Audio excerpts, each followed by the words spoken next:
кезекті сабағымыз функцияны формуламен беру деп аталады. Функцияны берудің бірнеше негізгі түрлері бар. Соның ішіндегі ең маңызды, ең бастысы функцияны формуламен беру тәсілі болып табылады. Функцияны формуламен беру үшін берілген аргументтің мәндеріне сәйкес функцияның мәндерін табатын заңдылықты формула бойынша көрсету қажет. Функцияны формула арқылы беру, функцияны берудің негізгі тәсілі болып табылатын туралы біз жоғарыда айттық. Кез келген функцияны формуламен бермейді. Формуламен беруге келмейтін функцияларда кезге береді. Біз функцияны формуламен беруге мысал келтіре кетейік. Да y тең 2x плюс 3 функциясын қарастырайық. Бұл функцияны біз формуламен беріп отырмыз, себебі аргументтің кез келген мәніне функцияның мәнін сәйкестіру мәселесі формула бойынша көрсетіліп отыр. Немесе аргументтің берілген мәнін 2 мен көбейтіп оған 3-ті қоссақ, функцияның сәйкес мәні шығып отыруға тиісті. Бұны біз анықтау үшін аргументтің белгілі мәндеріндегі функцияның мәндерін тауып көрейік. Мысалы, аргументтің минус 5-дегі мәнінде функцияның мәні қандай болады? Бұл кезде y тең 2 көбейтілген минус 5 қосу 3. Немесе функциядағы x-тің орнына аргументтің берілген мәні болушы минус 5-ті қоямыз. Минус 5-ті қойдық. X-тің орнына 2-ні минус 5-ке көбейтеміз. Минус 10. Минус 10-ға 3-ті қосамыз. Бұл қарама-қарсы таңбалы сандарды қосу. Сондықтан ол минус 7-ге тең болады. Жерде аргументтің минус 5-тегі мәніне функцияның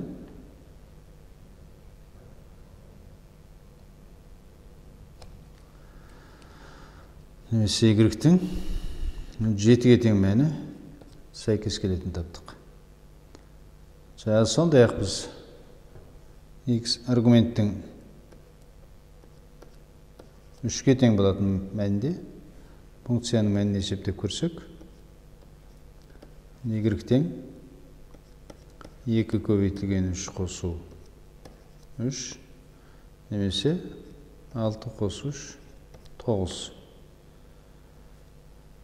Ал аргументтің 0-ға тең мәніндегі функцияның мәнін есептеп көрсек, x тең 0 болса, онда y тең 2 көбейтілген 0 қосу 3, немесе 3-ке тең болатын. Сол сияқты x тең 2 деп көрсек, онда оған сәйкес функцияның мәні y тең 2 көбейту 2 тең қосу 3 тең 7 болатынын айқындаймыз. Сол сияқты біз функцияның мәндері берілген жағдайда оған сәйкес аргументтің мәндерінде табуымызға болады. Мысалы біз y-тің бірнеше мәнін қарастырып көрейік. Мұнда y тең 5, y тең 10, y тең минус 8 деген функцияның мәндері берілген болсын. Функцияның мәндеріне сәйкес аргументтің мәнін табу үшін берілген функциядағы y-тің орнына 5-ті қоямыз. Немесе бұдан шығады бізге 5 тең 2x қосу 3. Бұл теңдіктен 3-ті кереш жағына шығарамыз, минус 3, 5-тен 3-ті азайтамыз 2, 2x тең 2, немесе 2x тең 2, бұдан x тең 1 болатын шығады. Функцияның 5 деген мәніне аргументтің 1 деген мәніне сәйкес келетінін анықтадық. дәл осы сияқты y-тің орнына 10 қоямыз. Функциядағы берілген функциядағы 2 10 тең 2x плюс 3 болады. Бұдан 2x тең 3-ті келесі жағындағы 10-нан азайтамыз 7, немесе x тең 3,5 болатынын анықтаймыз. Функцияның мәні минус 8-ге тең болса, онда минус 8 тең 2x қосу 3 болады да, 3-ті келесі жағын шығарамыз минус 3, 2x минус 11-ге тең. 2x тең минус 11. Бұдан x тең минус 5,5 болатын таптық. Формуланың көмегімен функцияның өспелі немесе кемелі болатын анықтауға болады. Мысалы бізге y тең 3x минус 2, y тең минус 2x плюс 3 деген 2 функция берілді. Бұлардың өспелі кемелі болатын анықтайық. Ол үшін біз аргументтің екі мәнін қарастырамыз. Мұнда x1, x2 деген мәндер x2, x1-ден үлкен болсын. Алдымен біз y тең 3x минус 2 деген функцияның өспелі немесе кемелі болатын анықтап көрейік. Ол үшін функциядағы аргументтің орнына x1 және x2 мәндерін қойғандағы екі түрлі өрнекті өзара салыстырамыз. 3x2 минус 2. Бұл жерде біз x1-дегі мән кіші болатын түсінікті. Кіші мәнді 3-ке көбейтеміз, 2-ні азайтамыз. Ол жаңағы үлкен мәнді 3-ке көбейтіп 2-ні азайтқаннан кіші болатыны түсінікті. Сондықтан бұл жерде аргументтің кіші мәніне функцияның кіші мәні сәйкес келіп жатыр. y1 деп есептейік, y2 деп есептейік. y1 y2-ден кіші болып жатыр. Немесе функцияның кіші мәніндегі функцияның мәні функцияның үлкен мәніндегі функцияның мәнінен кіші болып жатқандықтан берілген функция өспелі. Немесе бұны қысқаша жоғары қараған стрелка арқылы белгілеп көрсетуімізге болады екен. Енді біз дәл осы шарт бойынша жаңа берілген x1 кіші x2 болатындай функцияның кез келген аргументтің кез келген екі мәні үшін y тең минус 2x плюс 3 функциясының өспелі немесе кемелі болатын қарастырып көрейік. Ол үшін тағы да жаңағы аргумент x-тің орнына x1-ді қойғанда шығатын минус 2 x1 қосу 3 және x2-ні қойғанда шығатын минус 2 x2 қосу 3 деген екі өрнекті салыстырып көрейік. Бұлардың әзір үлкен кішісі бізге белгісіз. Біз екі жағындағы бірдей таңбалы плюс 3 пен плюс 3 екеуін жойып тастауымызға болады. Сонда шығады минус 2 x1 мен минус 2 x2-ні салыстыру керек болады. Бұл жерде үлкен санды минус санға минус 2-ге көбейту мәселесі. Немесе бұл жерде модулы үлкені минус таңбалы сан болғандықтан модулы үлкені кіші болуға тиісті. Бұлай болатын түсінікті. Бұған дәлелдеу үшін біз теңдіктің екі жағын минус 2-ге бөліп тастайық.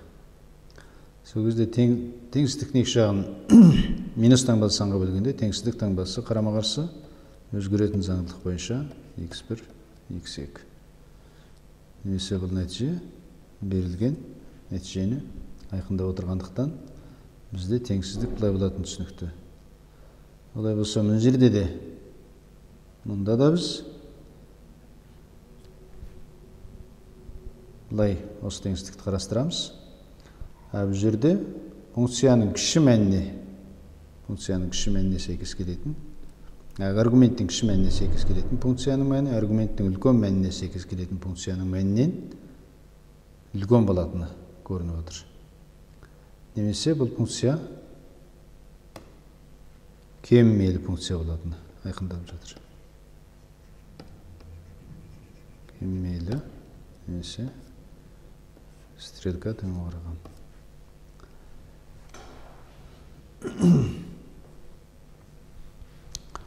Формула бойынша функцияның графигі абсцисса осыны немесе ордината осыны қандай нүктеде қиятынын табуға болады. Сондай-ақ формуланың көмегімен аргументтің қандай мәнінде функцияның мәндері оң немесе теріс болатынын табуға болады. Оған мысал ретінде біз y тең 4x минус 6 деген функциясының координата осьтерін қиятын нүктелерін анықтаймыз. Аргументтің қандай мәнінде функция оң мән қабылдайтынын анықтауға арналған мысалды қарастырып отырмыз. Аргументтің координата осьтерін қиятын нүктелерді анықтау үшін біріншіде OX осьін қиятын нүктені анықтау үшін біз OX-ті қиятын нүктені анықтау үшін OX осьінің бойындағы нүктелерде аргумент 0 деген мәнді қабылдайтынын пайдаланамыз. Бұл жерде y тең 0 болу керек. Немесе 4x минус 6 тең 0 деген теңдеу шешеміз деген сөз. Бұдан 4x тең 6 болатын, 2 жағын 4 көбесек, x тең 4-тен 6 немесе 2-ден 3, яғни 1,5-ке тең болатын табамыз. Бұл деген сөз y осін x тең 1,5, y тең 0 болатын нүктеде, немесе 1,5, 0 нүктесінде қиятын анықтап отыр. Енді y осін қиятын нүктені анықтау үшін біз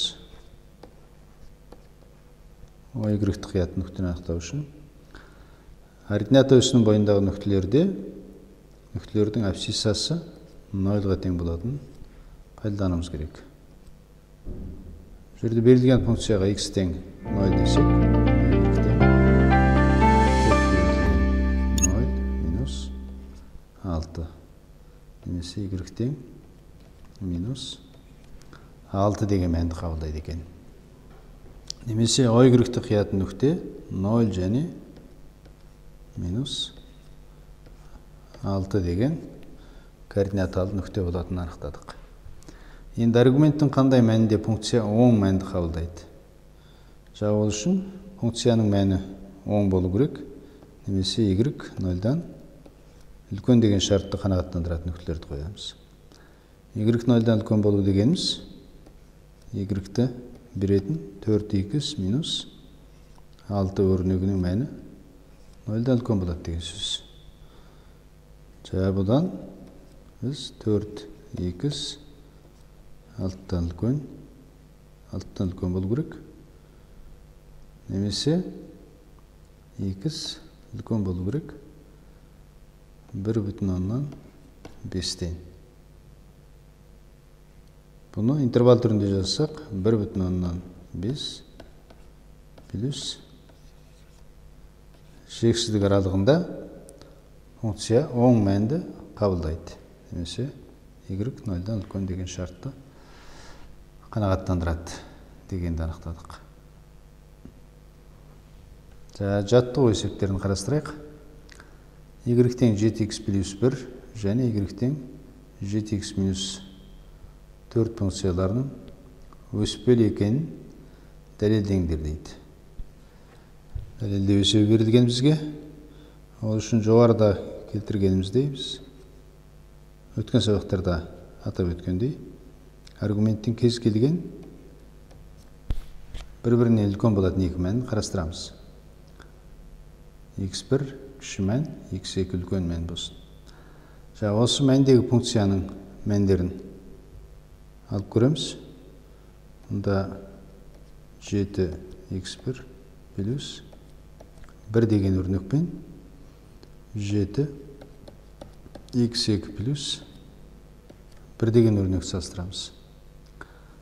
Бұл жерде біз үлкен мәнді, үлкен санды 7-ге көбейтіп 1-ді қосқанда, кіші санды 7-ге көбейтіп 1-ді қосқаннан үлкен болатыны түсінікті.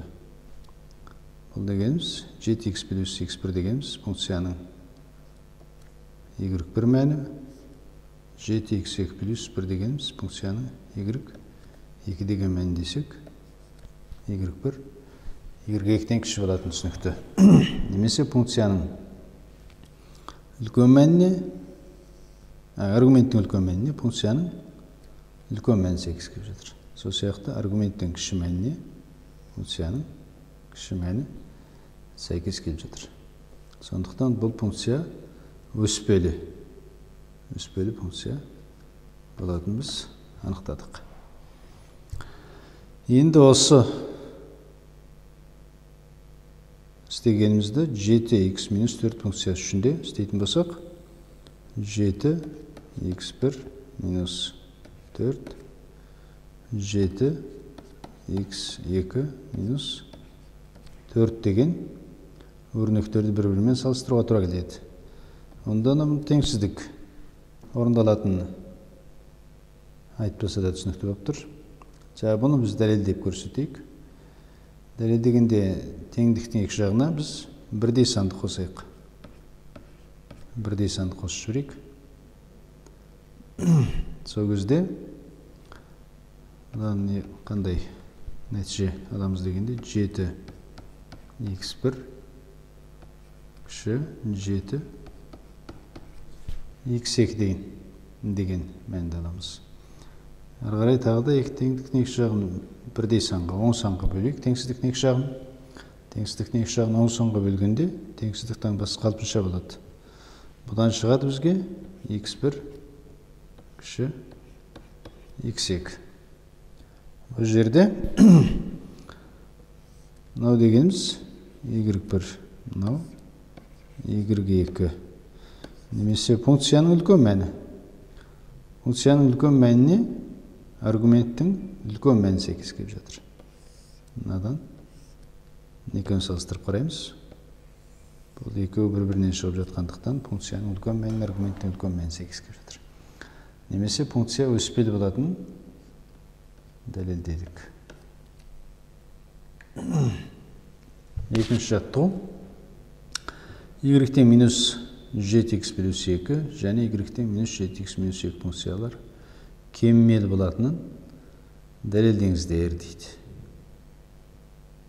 Бұл жерде жоғарыға тәсілдерді қолдануымыз керек. Біз функцияның аргументтің x1 және x2 деген мәнін қарастырайық.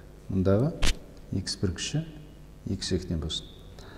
Кеммел болатын дәлелдеу үшін біз бірінші функция немесе y-тен минус 7x плюс 2 деген функциясы үшін аргументтің x1 деген мәніндегі және x2 деген мәніндегі функцияның мәндерін жеке-жеке жазып көреміз. Мұнда y1 тең минус 7 x1 плюс 2 болу керек. Және y2 тең минус 7 x2 плюс 2 болу керек. Енді біз кеммел болатын дәлелдеу үшін аргументтің кіші мәніне функцияның үлкен мәні сәйкес келеді. Немесе мына теңсіздік орындалатын дәлелдеуге тиістіміз. Орындала ма деген сұрақ қоямыз, дәлелдейміз. Немесе біз мынандай теңсіздікке де дәлелдеуге тура келіп отыр. Минус 7x1 плюс 2 үлкен болады. Минус 7x2 плюс 2 деген теңсіздік дәлелдеуге тиістіміз. Бұл теңсіздік дәлелдеу үшін біз функцияның теңсіздіктің екі жағына минус 2 деген санды қосып берейік. Немесе минус 2-ні шегеріп сайық. Осы кезде біз бұнымен тең-бе-тең минус 7x1 үлкен минус 7x2 деген мәнді қабылдаймыз. Және біз теңсіздіктің екі жағын минус 7-ге бөліп тастайық. Теңсіздіктің екі жағын минус санға бөлген кезде теңсіздік таңбасы қарама-қарсы өзгеруге тиісті. Онда x1 x2 деген тура теңсіздікке келдік. Тура теңсіздікке келгендіктен біз мұндағы теңсіздікті дәлелдедік деген сөз. Немесе аргументтің кіші мәніне функцияның үлкен мәні сәйкес келетініне көз жеткіздік. Бұдан берілген функция немесе y тең минус 7x плюс 2 деген функция кеммел болатынына көз жеткіздік. Дәл осы сияқты y тең минус 7x плюс 2 деген функцияның кеммелі болатында анықталады. Бұл жоғарыдағы мен бірдей, бұл жерде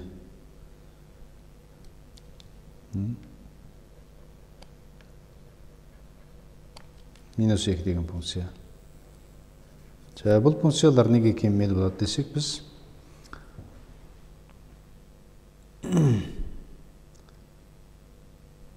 бұл функциялар негізінен екеуі бірдей минус 7x минус 7x деген өрнек арқылы анықталып жатыр.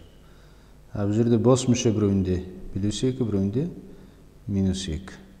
Сондықтан бұл екі функцияның өспелі кеммелі болатын қасиеттері бірдей болады.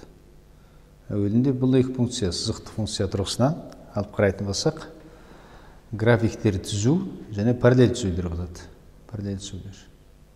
Немесе екі функцияның өспелі кеммелі қасиеттері бірдей деген сөз. Сондықтан біз бірінші функцияның кеммелі болатын дәлелдегендіктен, екінші функцияның да кеммелі болатындығы айқын. Ал оның дәлелдеу мәселесі тура бірінші функцияны дәлелдеген сияқты қарастырылып шешіледі. Оны көрермендеріміз өзі ары қарай толығырақ шығарып алу жөнінде білеміз. Осымен біздің бүгінгі сабағымыз аяқталды.